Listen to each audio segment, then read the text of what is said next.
Welcome to the Moving Past You radio show, a show about identifying, confronting, and embracing the obstacles that block and delay us in walking in our divine purpose. Each week, we delve into the complexities and rewards of walking in your purpose. Now, here's your host, Juanita Gaynor. Good evening, everyone. Thank you so much for joining us. Oh, gosh. So I know it's been a couple of weeks. We had some things. Last week was the holiday weekend. So it was just like, no, we're not going to come on and just, not mess up everyone's long weekend, but it was being considerate of others. But I'm so excited to be with everyone on this evening, especially as we continue on in this study of resting in his power. It's a 3-part study, and I can tell you that it's just been a blessing and it's just been amazing to me. So I hope that the next couple of sessions will be awesome for you as well. But of course, before I go into anything, I love to start with prayer, because prayer sets the tone. It sets the atmosphere. It shows, Lord, what I'm expecting, what we need from you. So join us in prayer. Dear Heavenly Father, we just thank you this evening for allowing us to come once again to teach your word, to reach those that are lost, to feed those that need to be fed. Decrease me as you increase, to give the people what is needed. And for those that are struggling right now, for those who are having challenges, for those who just can't see you, God, show that light to them. Show them that you're there. Show them that this is all not for naught. That is for your purpose, is for your will, and for your glory and their benefit. In your son's precious and holy name, amen. So thank you. Thank you. Again, definitely always want to start off in prayer. Now, this week's sessions, our scriptures are going to be based coming out of the New American Standard Bible. But before we go into this week's lesson, let us kind of do a deep dive and just kind of do a recap on last week's session. Last week was when God calls you.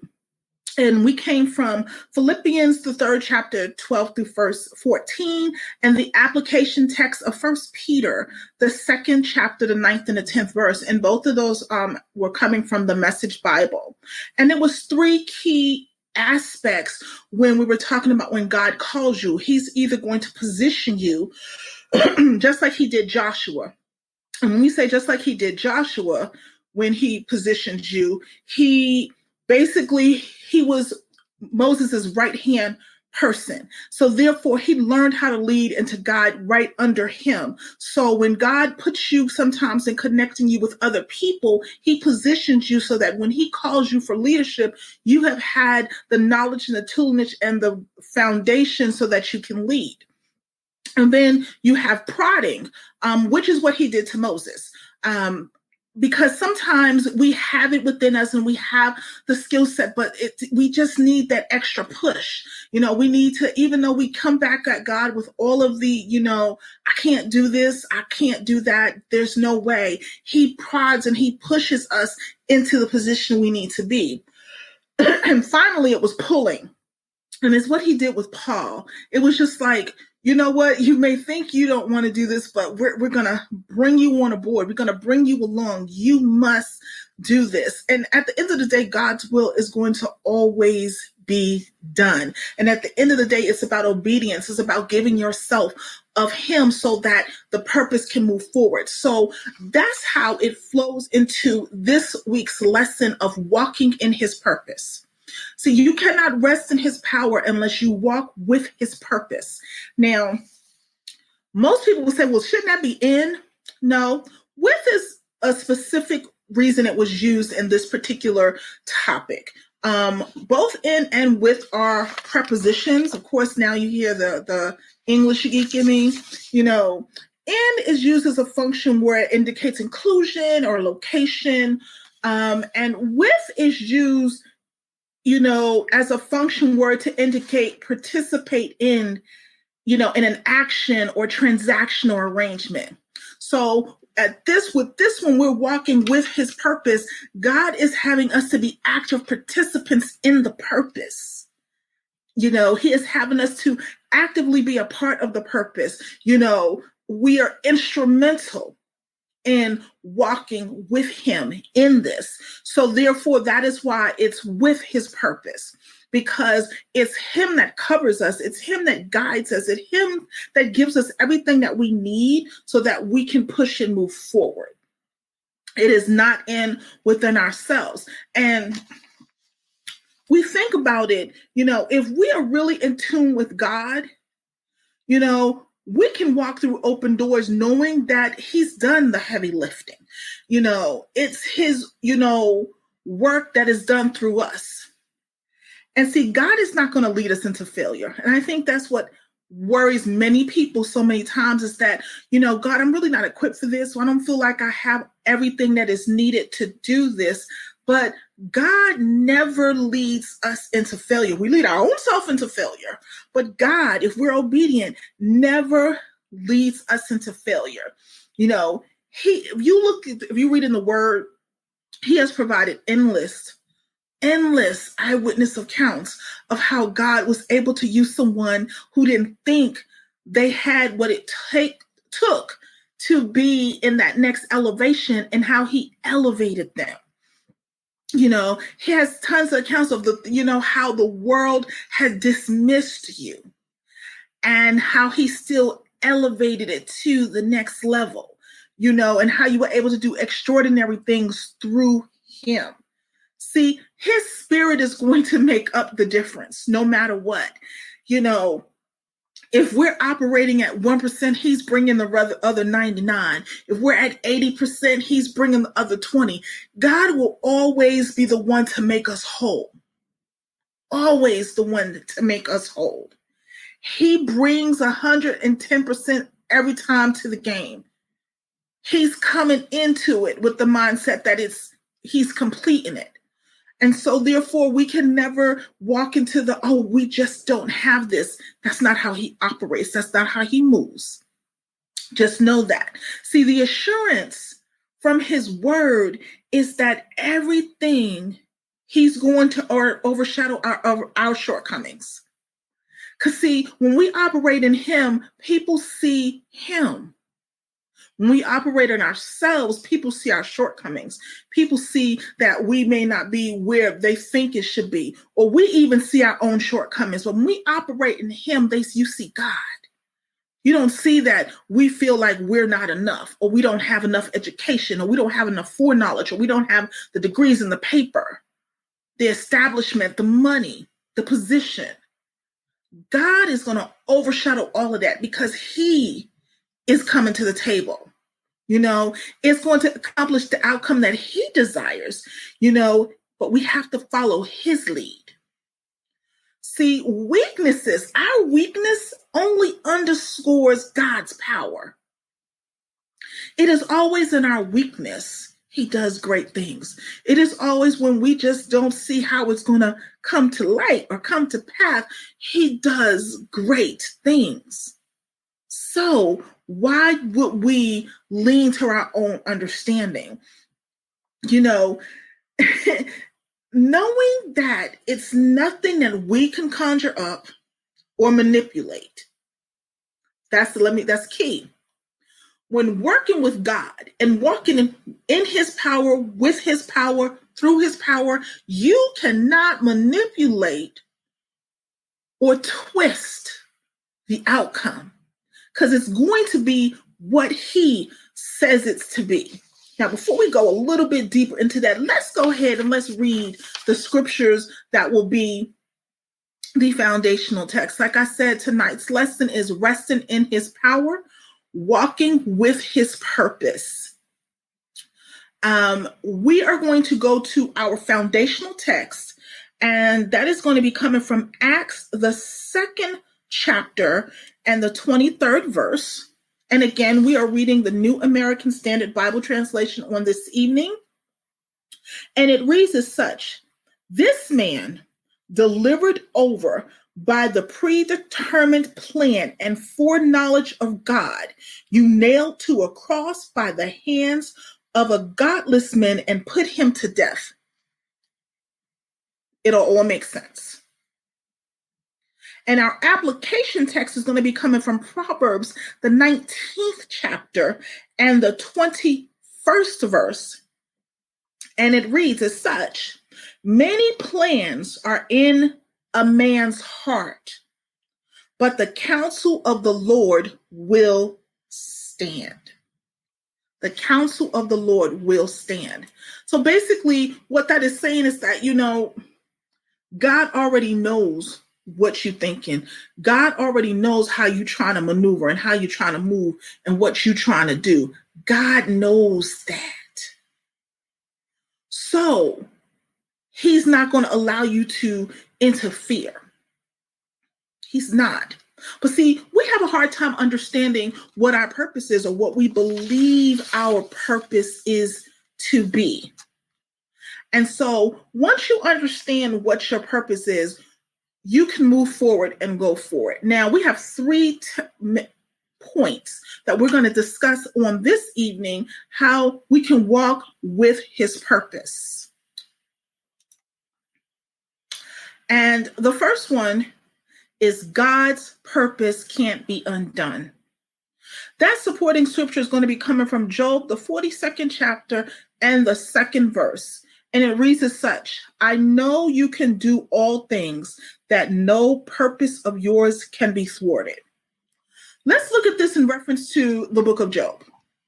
I love the book of Job. And when you look at Job, Job had everything. He was highly blessed. He had, riches, land, friends, and everything. And the enemy was like, he only has those things because you've given it to him. He only serves you because of what you've given him. And God was like, well, have you considered him? Like, go for it. But you can't take his life.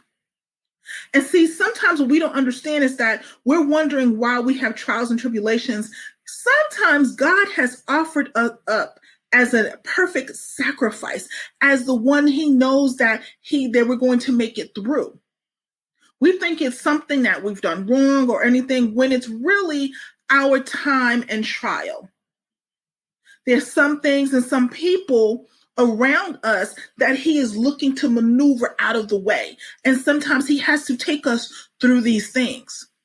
But it's also, I know for me, it was a lot of time of, it had to show me that I was not going to curse God. I was not going to turn my back on God. I was going to then buckle down and hunker down 1,000% because I knew my purpose was at stake.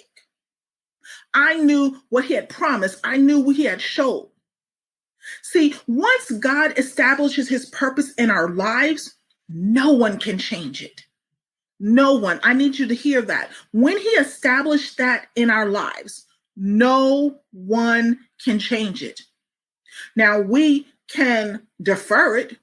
We can try to circumvent it. We can try to do all of these other things, but no one can undo it. See, what door God has shut, no man can open, and what he has opened, no man can close. So many times God has closed doors for us, and we keep going back trying to open them. He's closed them for a reason. He has closed them for a reason. As the end of a season, an end of a chapter, and you need to move on. Yes, sometimes behind that door is loved ones and people that you miss and good friends, and because you're trying to bring everybody on. Let's be real. You're trying to bring everybody on the season. I get it. But they were closed. The door was closed for a reason. See, people will wear themselves out in an effort to make a situation turn out badly for you. See, God still ultimately accomplishes his plans. See, we have to take courage in that. 9 times out of 10, we are trying to fix something. We are trying to make somebody feel good. We are trying to circumvent whatever. We're trying to make sure someone else doesn't suffer. And when God steps in and says, no, this is done, I need you to move on here, where we delay in our own purpose and our own blessing is that we try to go back or circumvent what God has already ended. Stop putting commas where God has put a period. Stop putting, dashes and come back to and semicolons where he has put a period. A period is the end of something. It's done. It's finito. It is not to be added on to, went back to. You move on to the next thing that God has for you. And I know sometimes it's difficult because we feel that our purpose has to, make sure everyone is good and everyone is safe for a season. And I'm dealing with that now. It's hard to leave people behind as you think you are. And you really are not leaving them behind. It's just that they cannot go with you at this point in time. God had allocated a certain amount of time that those things would happen, would take place, transformation could happen. And now that time is over. And it's now time to move on to the next station. And so therefore, sometimes we get it and we let people go and we allow them to live their lives. But other times we still try to hold on. And have you ever had a bad breakup of a friendship or relationship and it was just ugly and you don't know why it was ugly? The reason why it was ugly was because we wouldn't let go. So therefore, God had to make it where it would be something that we never went back to. Never. He had to ensure that we would never go back to that. And once that happened, we're able to move forward. And then again, it's not that the person that we've had to leave behind won't eventually come on board. They just won't be able to come with you. So understand that you're not leaving somebody behind permanently. You're not leaving somebody behind forever. You're just leaving them behind at this point in time because they were not ready to go to the next level. They were not ready to be where God needs you to be. And you have to understand, you have to make that transition. You have to be obedient and make that transition because somebody is dependent on you doing so. Anytime you feel like, oh, I'm just going to lay back and I'm not going to do this and I'm going to wait, remember that there's someone dependent on you being obedient. There's someone dependent on you laying the foundation. So if you're still stuck at a particular place and you haven't continue to lay the foundation, they become stuck. Wherever you stop, they stop. So they're waiting for you to lay the foundation. If God says, okay, this brick, this part is done, I need you to move on to the next part. That's what you have to do. And trust that God is faithful and God is loving and God is going to do what he has said he is going to do. And he is going to make sure that those people come along. But it's not your job. Once he has ended that assignment, it's time to move on. So just know that whatever the purpose he is giving you, it can't be undone. I don't care what your mama say, your auntie and them, the elders, the bishops, when God has given you a purpose, it can't be undone. Now you should be aligned with a pastor, an apostolic head, a leader who can help cultivate that. But you got to seek God on that. You can't just jump in anyone's ministry and just think that, okay, whatever. Well, you can't just watch anyone's ministry and not commit to it and just think that all of these things are supposed to happen to you. I know I'm going to lose some people. I'm okay with that. But you just can't be a couch member and not participate with, tithes and offering and, your service. That all is a part of supporting a ministry, because when God gives a leader a word for his congregation, his or her congregation, a ministry, if you're not a part of that, you can't say, well, oh, I've watched on the show, on television, or I've watched on YouTube. Now, everyone with everything that's going on, there should be no excuse why no one's connected to an apostolic or, leadership head. There should be no reason. That's my opinion personally. Like, we should be connected. Because see, once you're connected and you're getting fed and God is talking to you and you're building and cultivating the purpose, you get confirmation, you get direction, you get covering. That is necessary. But just know again, God's purpose in your life cannot be undone. Let's go to point 2. God's purpose is one that lasts. And that's based Proverbs 19:21. It says, many plans are in a man's heart, but the counsel of the Lord will stand. See, we got to understand something. Our lives, it's like vapor. We're going to come and go. However, God's purpose can be fulfilled throughout generations. I'm the prime example of, I know a lot of people see when I say one of my hashtags is I am the reassignment. And I am. When I was young and my mother, who is no longer here with us, was a heroin addict. But she had an anointing on her life that through pain and trials and tribulations that the enemy had leveled on her, she never fully could fulfill. And so therefore, the enemy has battled me from the time I was in the womb, from suffering my own abuse, from my own neglect. And it was just like he was finding any reason for me to tap out. See, he can't kill you, but he can do everything in his power to make you kill yourself. And some may be like, what do you mean? And I'm not necessarily talking about physically killing yourself. I'm talking about spiritually killing yourself. And it's what he tried to do to Job. It is what he tried to do to Job. He tried to get Job to curse God and die. And he used the people closest to him to do it. He took away, children and jewels and land and cattle. He took away what was material and what he thought was going to make Job turn against God. But see, Job had a heart for God, just like David did. Job had a heart for God, and under no circumstances was he going to turn away. Did he have his moments? Absolutely, we all do. But in his mind, failure was never an option for that. He could not fail. He was not going to fail, and he was not going to fail God. He knew that the God that had given him everything that he had before would give it to him again.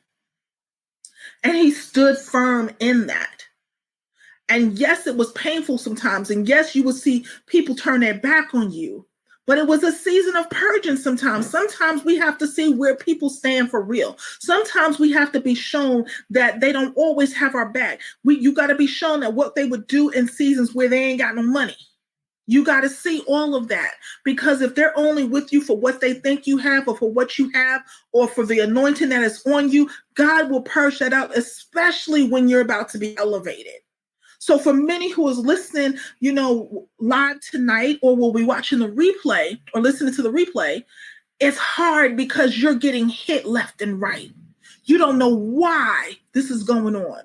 You think of everything that has happened this year and you know what God has promised you and you see it. And it's like you can see it off in the distance and you could just grab it. But everything is coming at you to block what God is going for you. And it's just like, it is a purging season. What happens when he is trying to extract something or someone, from you, they're holding on for dear life. Those demons are holding on for dear life because they know they have to go. And so they're trying to find a way to stay. They're trying to find a way to keep, the party going, and they can't. They cannot. See, we can set up our plans. We can set up everything that we want to do all the time. We can. I can't tell you how many times I done laid out this and laid out that and what I was supposed to have by a certain age and where I was supposed to be in life. But see, with those plans, I didn't seek God. So therefore, they didn't come to fruition because it wasn't all a part of what God was having. Isn't that amazing? If we don't seek him, we can find ourselves drifting into the ocean of problems. And, every plan should begin and end with him. Everything that we think about, that we plan, that we thought we were going to do. I did say thought we were going to do. Because I know me. I know that if I, decide to do this and that, and it'll all be good, and I'll try to maneuver this and put this way in and try to make it all work and try to fix it. That is not what God wanted to do. Not at all. So we have to understand it, and we have to know that is not what God is. His purpose is going to last. Nothing can circumvent it. Just like it can't be undone, it's going to last. You want the purpose to live through you. You want to be obedient to execute the purpose that he has, because trust me, he will reassign it to someone. He will give it to someone else. That he will do. Don't get a misunderstanding of that, because he will do that. But that is why you have to be diligent. That is why you have to seek him. That is why under no circumstances should you shift or sway what God has for you in your life. We're going to go to point 3. Everyone is born with a purpose. Absolutely, everyone is born with a purpose. And we're coming from Proverbs, the 20th chapter and the 5th verse. And it says, a plan in the heart of a man is like a deep water, but a man of understanding draws it out. When you are obedient to God and when you are connected with him, you are going to hear his voice and you are going to take heed to what he has to say. See, we have to understand that we were all made in God's image. Each of us, every single one of us is born with a purpose and a calling that we can discover or completely miss. And there was a time I was trying to miss mine, because the way I was seeing it was like, I didn't sign up for this. I didn't sign up for this. I don't know where this is coming from. I didn't ask for all this. But see, we have to live by the influence of the Holy Spirit, and it gives us insight. And see, we have to find peace and courage when we sense the confirmation of the Spirit that we're in the right place at the right time of our designated calling. See, I know so many people says, well, I don't know what my purpose is. I don't know what I was born to do. I don't know what it is. You have to get a relationship with God. Again, this is all predicated on relationship. We have to build that relationship. You have to cultivate it. You have to seek it. You can't just say, okay, I've gotten saved and it's it. I'm supposed to just drop from the sky. I used to think it too. I couldn't understand, like, well, why isn't certain things happening? Why can't I move this? And why isn't this going on? And things like that. Like, I so know what that feels like, because I thought that it was supposed to just magically happen, because no one ever told me that it didn't magically happen. However, I learned as I've gotten older that it's about consistent communication and relationship with God. It's about talking to him. It's about your prayer life. It's about reading your word. It's about seeking him, because you can't expect Becky, John, Mike, your homeboy, to just be like, here it is. That's not what's going to happen at all. Not at all. You have to be intentional about your relationship with him. Intentional. No other way. So if you think you're going to slick and slide and whatever, and I'm good, like my purpose is good, I got this, I got money, I got whatever. Let me help you understand something that I don't think a lot of people get sometimes. You can be successful and wealthy, but not walking in your purpose and fulfilling your destiny. You can have the money, you can have the cars, you can have the house, you can have the prestige, you can be the CEO of a $1 billion company, but that doesn't mean you are walking in your purpose and fulfilling your destiny. So we need to dispel that myth, because so many people think that I've made and I've arrived because I'm in corporate America and I can give my church and I can write my check, a church with all them zeros. That's nice. But how are you effectively making a change for the kingdom? How are you effectively destroying the enemy's ground? How are you building someone else up? If you can't answer that question, it doesn't matter how many zeros you can add to some numbers to give to your church. You're still not walking in your destiny and fulfilling your purpose. It's just not happening. And I know some people are going to be upset. I'm okay with it. People are always upset with me. I'm used to that by now. But I don't care how many zeros you got. I don't care how much money you got. I don't care how many houses you got, how many cars you got, how many times you can fly across the world, how many private jets you have. If you don't have a personal relationship with Christ, if you are not seeking him, if he is not the head of your life and he is not guiding you on how to do things, you're not walking in your purpose. You're not fulfilling your destiny. And then two, just because you do have those things, there's many ministers and pastors and church members who have those things and are fully and effectively living out their purpose and walking in their destiny. But see, we've become the, oh my God, you can't have money and serve God. That's a lie. He came to make sure that we had all of the stuff that we needed, but it's in serving him. It is in his ways are now our ways. His thoughts are now our thoughts. So when it said he will give you the desires of your heart, it means when you line up with his ways, his thoughts, his desires, then he can give you the desires of your heart because y'all want the same thing. He wants to prosper you. He wants you to be elevated. He wants you to have, the riches and things so that you can further the kingdom. But you have to have a relationship with him. You have to do it his way, not your way, his way. So you're thinking, how can I do this? How can I, begin the process to, living in my purpose and be, to do all of those things? Number one, the first thing you need to really do is to live authentically. You have to live authentically. See, one of the greatest challenges of that, when we have to deal with our call and our purpose is being you.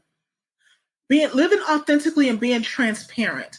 So many times, I know when I was coming up in ministry, young in the ministry, and I didn't know certain things, I always thought that if I made a mistake, I was forever doomed, that it didn't matter. Like I could never come back from it because that was the perception that was given. Oh, you made this mistake. Oh, you did that. It's a wrap. You can never be where you need to be. And that is not the truth. So in your walk with Christ, you have to be authentic you. You have to be transparent you. God created us uniquely. We're not all cut from the same cloth. We are made in his image, but we are all unique. And see, and it's our ability to live, out of authenticity and being genuine that will transform not only your life, but it will transform the life of others. Because people are yearning for authenticity. People are yearning for transparency. You have so many people who have so much to give and has so much to pour out, but they don't know that it was okay that they made that mistake and God still loves them and God still can use them. So we have to be able to live out our authentic and transparent selves. So once we begin living out our life and living in our purpose and being authentic, you have to stay focused. See, you have to remember that your peace and your favor and your prosperity are wrapped up in the fulfillment of your purpose. See, being busy does not equate living out your purpose. You have the busy syndrome. Oh, you just booked and busy, got this going on. But that doesn't mean, again, like I said earlier, just because you're wealthy and you're successful, it doesn't mean you're living out your purpose. And so the key to overcoming that desire to want to do it all and want to be in everything, to be all things to all people, consulting and, the things or whatever, what you have to do is you got to talk to God. He's the author and the finisher. You should be talking with him on what your schedule should be, where it should move, how you should do things. That's who you should be talking to. Because when you talk to him, when you get his approval and seek his guidance and he helps you lay it out, then it's easy to stay focused. It's easy to not be distracted by what is going on in the day to day because you're being obedient and you're listening to God. And see, staying focused is key. But see, this is one of the main things that I used to suffer from. Thank God I don't suffer from that anymore. But you have to learn how to value God's approval over others. I think that is the biggest thing for anyone who is, battling this, what their purpose is, because you want everyone to like you. You want them to embrace you. You want them to be like, yeah, I want the hoorahs and the yays, but if no one else is cheering you on, will you still serve him? If no one else is giving you the high fives, will you still serve him? Will you still walk the way he tells you to walk? Will you still do what he tells you to do? Sometimes you will not get the outward praise. Are you okay with that? Because see, when you do it in his time, when you wait for him to elevate you, then it works out so much better. When you value God's approval over others, then that is when you get into the sweet spot. Now, here's the thing. Yes, you're going to value God's approval over others, but sometimes, God sends you people and places and things that helps to guide that. Doesn't necessarily mean approval, but he's guiding you to the things that he needs to happen. And God always will tell you, what you need to do and how you need to do it. But see, when we get so wrapped up into what everyone else thinks we should do or how we should move, that's when it can become trickery. Now, sometimes he will move us in a way we don't necessarily want to move it. We still want to do our thing because we have a certain mindset of what was going on. We have a certain mindset of how it was supposed to go, and we don't want to change that. We want to, have it all in our head. We want to see everything. We want to be like, yay, it's all us. That is not what that's about. When he begins to move you and navigate you, and sometimes he changes up the plan on you. He's changed up the plan on me a whole lot of times. I'd be hot, ticked off. Be like, really? This is what we doing? This is how we doing this. And yes, people, I'm going to say this again. I know, and I've gotten messages in my inbox. Yes, me and God have that conversation. We talk I talk like that. And again, because your relationship with him is unique to you, he knows how to respond to me and vice versa. So sometimes I have to be like, so this is what we're doing. This is how we rolling. Really, God? Like, what did I do? And it is not that I did anything. It's not whatever. But sometimes there's a way he has to get my attention. There's a way that he has to shift me. He's got to shake up some things. He's got to expose people and situations and places to me to open my eyes and be like, ooh, I shouldn't do that. So his approval is everything. What he thinks, what he believes, what he wants from me is everything. Don't care. It's everything. And if you can't be okay with that, then you're going to be in a stagnant position. And see, finally, when we're talking about really, after you're living authentically, you're staying focused, you're valuing and trusting God's approval over all others, there's going to be a lot of times you got to fight for your purpose. See, living out our purpose in spite of the many challenges It's a daily fight. You have to be willing to battle, your internal and external oppositions, that you face on a daily, continual basis as you strive to live the life that God has destined for you. No matter how hard things get in your life, refuse never to give up. That means, for me, my challenges is a lot of the time internally. The enemy likes to just, trick you in your mind, like, see, you let that person do that and you believe that person, and how could you do that? Or wow, you was mean to that person. Or you said you've elevated, and look at you. Last week, story time. Last week, I was in the farmer's market. Now, mind you, we know what's going on. COVID-19, the coronavirus, it is full-fledged. It is out there. Numbers are rising. And many would believe, like, well, if you're a believer, you shouldn't be fearful. You shouldn't be scared or whatever. I'll be honest. Sometimes I do get scared. Sometimes I do get frightened. And it's not because God is not who he said he is. It's because of these crazies in the street. Yes, I said crazies in the street. I did say it. Hey, you don't follow me, I'm good.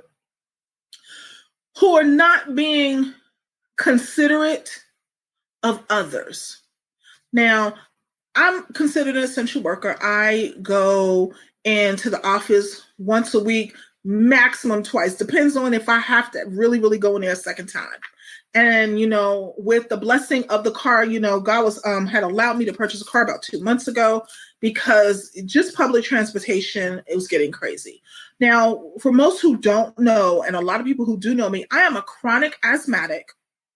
I have severe allergies and sinuses. And so therefore, I don't do a lot of stuff when pollen season and allergy season is out. I'm wearing a mask during that season. I'm taking off my clothes and washing my hands and washing my hair.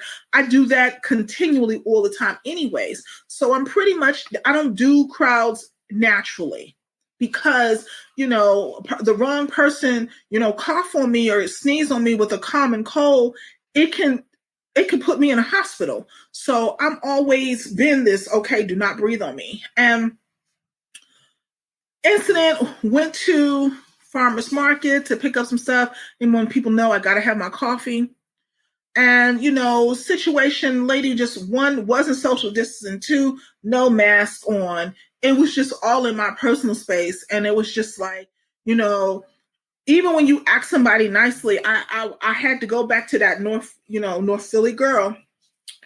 And, and so I had posted it on Facebook, and someone hit me up and was like, oh, well, you're out there, trying to teach, people about God and whatever. And how dare you post that? And my response back to the person, it wasn't even nasty or negative. My response back was, well, why wouldn't I? Because that is how I felt. I said, that is the problem with the faith-based community. No one's talking about when they feel fearful, or when they feel scared, or when they have an issue, or when they are just not in 100%.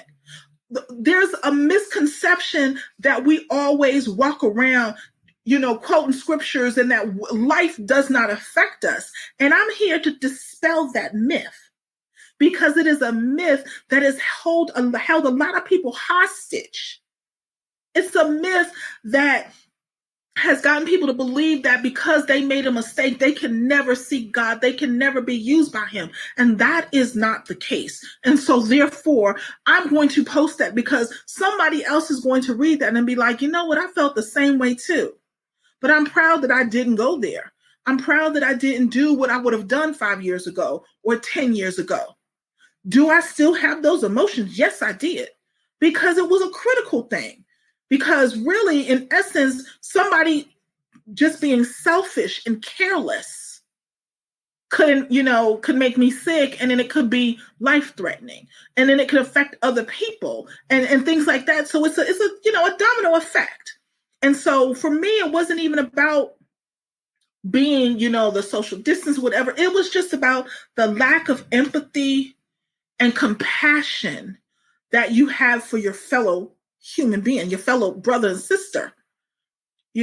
I know that I'm going to wear a mask. I'm going to do everything that I can to make sure that I don't hurt somebody else. And if that's what I need to do, that's what I need to do. Like, again, I am blessed with transportation. I know many people are not. And trust me, it is hard to be with those masks. But I do what I have to do to protect those around me. And do I have frustrating moments? Absolutely. Do I feel like I want to revert back to that, that North Philly chick? Yes, I do. And I'm not going to apologize for that. Because that is what God is using. That's who God is using. He is not using someone who ain't never been through nothing, who is perfect and who can whatever. He's using me. The girl was sexually abused from the age of 5 up until teenage years, who was physically abused, who's been through domestic violence, who has been through some things, who has been in the clink, who has been on the streets, about the streets, for the streets. That's who he's using. He's not using someone who ain't never done anything. He wants people who went through the same situation, or similar situations, to know that you don't have to stay in those positions. You don't have to be there. I have a purpose for you. You have been called for a purpose. So don't ever get it twisted that because of you've done something in the past, because you've been in jail, and because you've done this, that he can't use you. The only way he can't use you if you allow him not to. If you make a decision to walk away and be like, yeah, I'm not going to do this. Now, trust me, I've tried sometimes. His convincing game is tight. Okay? I mean, when I tell you it's tight. Because sometimes I'll be like, you know what? I ain't signed up for this. So many people be coming at you and they think that, you just think you're all that and whatever. I didn't sign up for this. This one was an assignment from birth. And so therefore, instead of choosing to run like I was doing for a long time, it's time to embrace it. It's time to move forward. It's time to be obedient. And I've seen how he has elevated the call, elevated my purpose, elevated where I'm positioned into from being obedient. Again, you're going to have your days. You're going to have days where you're going to be like, I'm done. I'm not doing this no more. Deuces, I'm out. Forget this. Like, I ain't signed up for all of this. Like, this is crazy. You're going to have those moments. Don't beat yourself up about having those moments. Because if you don't discuss that and identify that you're going to have those moments, then that's what's going to be the problem. You're not going to truly move and maneuver and walk where God wants you to be. But it's okay. Because I want you to live your best and authentic life. I want you to have all that God has for you. And I'm going to tell you, the obedience is so much better than a sacrifice. I know a lot of people right now are struggling. A lot of people are hurting. A lot of people are saying, God, where are you? But the thing is, he's right here. We have to be willing to do the work. We have to be willing to do what he needs us to do to get to that next level. And a lot of the times we got to let go some people. We can't allow them to hold on to us anymore because it's dead weight. You can't carry, you're going to have to leave that bag. You're going to have to go through that healing process from that childhood hurt and that childhood abuse. You're going to have to forgive that husband, that wife. You're going to have to forgive the mother of your children, the father of your children. You're going to have to go through that process. Because if you don't, you're not going to be able to move forward. You're going to have to confess those unconfessed sins. You're going to have to give up those, relationships that have no use for you. You have to give them up.